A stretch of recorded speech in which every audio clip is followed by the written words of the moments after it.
Hey guys, so great to see you again. So today I wanted to talk about my hair routine and basically what I tell all my friends about how to grow their hair really nice and long and thick.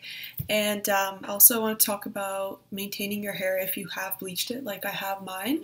Well, the first thing I want to discuss is how to maintain your hair just through simply washing it, and what kind of conditioners or shampoos to use for your hair so that you can make sure that you're not stripping your hair too much of its natural oils, and so that you're maintaining its own natural, I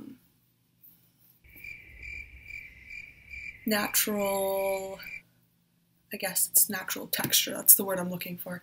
Okay, so let's talk about kind of the products that I'm using right now. What I really love about them is that they're sulfate free, so they're not damaging my hair as much as other products would be that I've used in the past.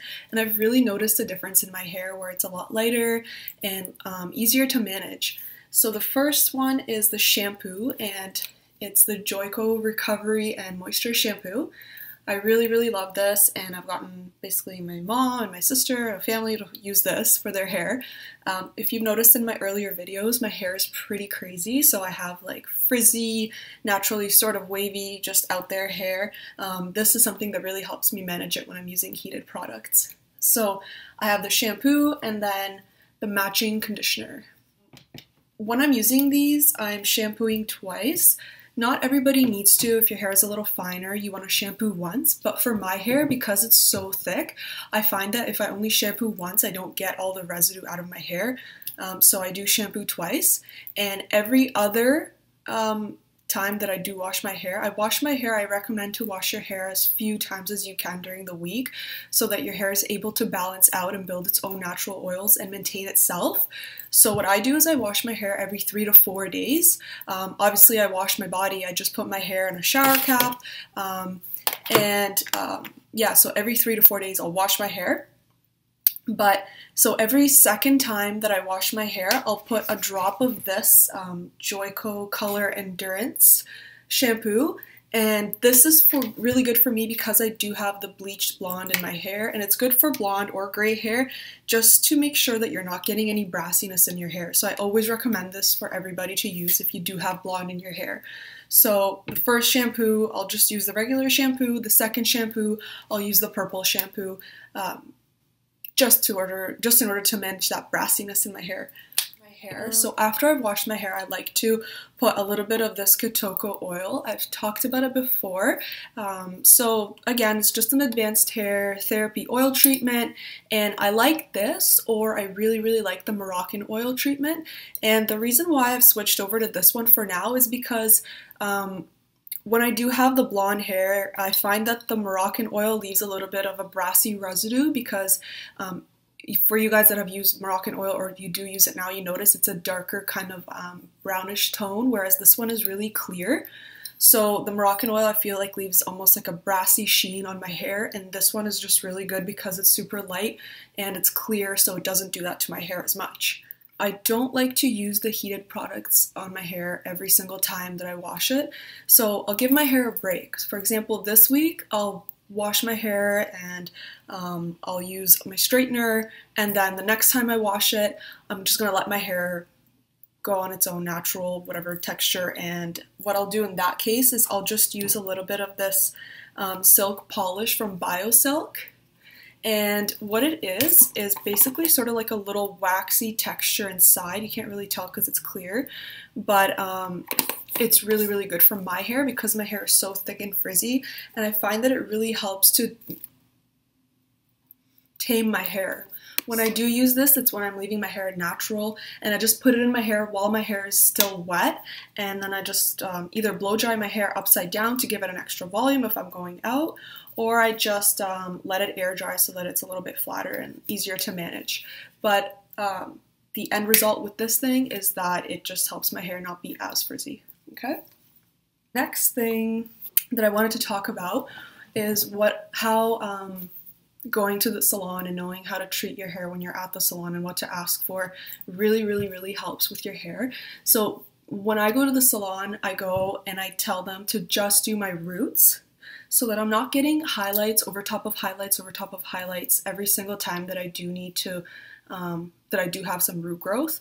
Basically what this does is, obviously you're not using the one piece of blonde hair and then bleaching that all over again because you have roots. So basically just get root highlight touch up, and don't keep going over your entire head with highlights because you will just fry your hair and you won't give it that chance to grow out. Yeah, and you're just gonna have split ends forever, and your hair is not gonna grow out properly. So yeah, so just get your root touched up with highlights. And people always ask me like, oh, you must never cut your hair, or you probably never get trims, like your hair's so long, blah blah. But honestly, I know the rule, it's supposed to be like every 3 months. I don't do it every 3 months. I feel like my hair is not as damaged that I need to do it every 3 months, and that might be bad, but it works for me. And I just get my hair trimmed, like I don't get it cut every 6 months, and then once a year I'll get it cut, like shaped. So trim every 6 months, and then whatever, once a year I'll get it shaped or cut. So a few other things that I wanted to discuss are just some simple tips that could really help you that you might not even know that you're doing, and it's really ruining your hair. So one thing is that the type of elastic you're using for your hair could be really harmful for you. So try and use sort of like a softer elastic. I know if you have super thick hair, like softer elastics are gonna break, I know, or they're gonna be too weak, they're not gonna hold up your pony. So okay, if you need a super high pony and you're going out, use the super strong elastic, but for the majority of the time, you probably just need the elastic to tie your hair up in a messy bun or throw it in the back. So just use something that's not as damageable to your hair. What I really like are these little, what are they called, like ribbon elastics? And I find that they're really nice and not that strong on your hair, not that tight, so they're not going to break your hair as much as regular elastics do. So try and use these if you can, or something else. I don't know if you guys have any other ideas for how, I know scrunchies can be ugly, but scrunchies are really, really good for your hair. Like if you're just staying at home, just throw your hair with a scrunchie. It really, really protects your hair. And they're actually back in style, so if you can rock them, rock the scrunchie. Other than that, when you're sleeping at night, or for me at least, I don't tie my hair when I go to bed. I find that that's really bad, especially if you're a roller like me. Like I just roll all over the bed and then mess up my hair, and you can imagine the kind of effects it's having on your hair. So you're pulling and tugging at your hair, and you're getting rest, but your hair isn't. So what I would recommend is just leave your hair down when you're sleeping, and if you could get like a silky pillow, that really helps to smoothen your hair out. Also, if you could just take your hair, like what I do is I'll just pull my hair up and I'll just throw it over top of my pillow so that I'm not laying on my hair. Of course, eventually you will, but at least for a little time, your hair is not under your back and not getting squished. If you just are sort of chilling at home and you just got your hair done and you don't want to, if you tie it up, you're going to have all those bumps all over your hair. So basically any big clip is your new best friend. Just use this, pull your hair back, and you're good for the day. Like you're set at home, you don't have to tie your hair up, you're not going to have those bumps. So this is your new best friend. Try to use this. This not only is good for not leaving bumps in your hair, but again, it's not going to damage your hair like an elastic would. And even if you just roll your hair up and then clip it instead of tying it up and damaging your hair. Okay, and my last tip is to do a coconut oil mask on your hair monthly.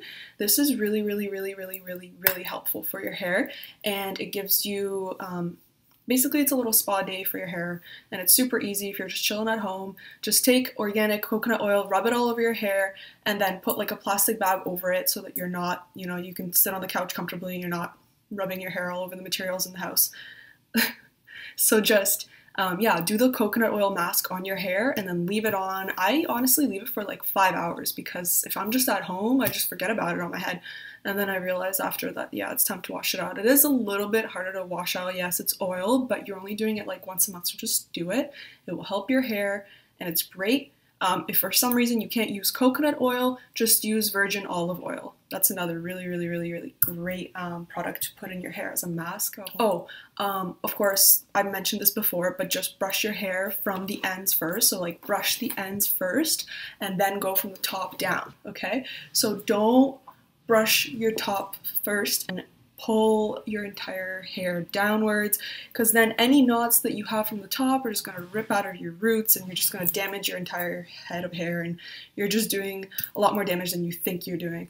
Can somebody count how many times I just said damage? Anyway, very few things that I do with my hair that are any different than what you're doing already, but obviously a huge part of how your hair is to deal with your genes, but if you're not maintaining it, then you know what, the genes don't even matter. So just protect your hair, just use these tips, and hopefully you see a difference. So thanks so much for watching this video, guys, and I will see you again shortly.